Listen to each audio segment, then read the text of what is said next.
In 1968, 5 Caribbean students jump-started one of the biggest student riots in Canadian history, the Computer Riot.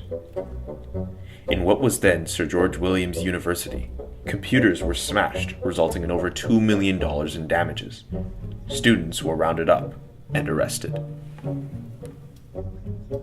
What began as a peaceful sit-in for students' rights became an international nightmare. But in 1969, universities were pretty traditional institutions. The presumption was that, the administration runs the place, and the students are the students. And what the computer affair made the university realize was that those structures didn't work anymore. Students protested an allegedly racist biology professor who routinely badgered and even failed black undergrads. So in the hall building how all the windows are locked shut, you can't open them. So from what I understand and what I've been told by a few people is that the reason that occurred and the reason those windows are closed now is because of Computer Riots. So at the time, the windows were still open. You could still open them, have a breath of fresh air and throw out computer cards. But today you can't even open any of those windows. And I think there's a reason for that, and I'm inclined to believe the people that told me that those windows are closed because of the Computer Riots. This is an old building. Why would they not lock the windows after? Think about it as an institution. You just lost $2 million in computer cards.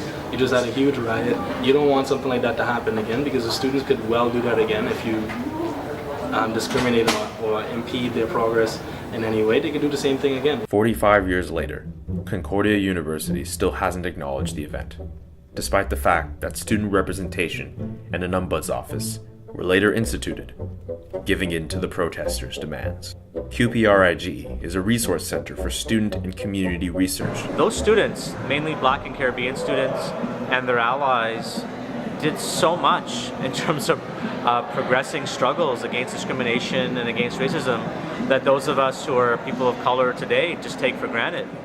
They paid a price. Many of those people were deported. Many of them were jailed. They, of course, had to deal with police brutality. They had to deal with an incredible struggle. It was within the context of the late 60s and early 70s, of social upheaval, of movements for Black civil rights and Black militancy, anti-racist struggles, anti-imperialist struggles.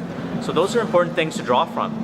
And these are things that we should be embracing. And so CUPR Concordia, where I work, every year we make sure to talk about the Computer Center Riot, whether it's during our community bike tour or during our walking tour. Where we're at right now, which is the Printemps Québécois, which is banners that are sort of celebrating a recent upsurge in militancy and of organizing, which was the 2012 student strike, is another way for us to remind ourselves of this.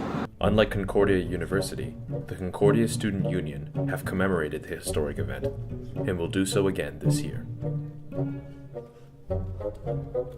Something that we will be doing tangibly is reproducing some text and images to create a poster to discuss the event, what took place in it, and how it's relevant to Concordians today, and how it ties back some of the history that Concordia has as like an active political base in terms of its student body.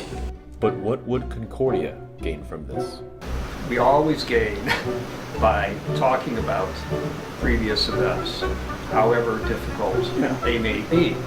So, I have no problem in thinking that it would be great if we had some opportunity to discuss, what this means in terms of Concordia's history, or even what it means in terms of the history of a place like Montreal, which had this moment in the late 60s when it was an international center for anti-colonial thinking. I mean, this is a kind of interesting moment in the history of Montreal.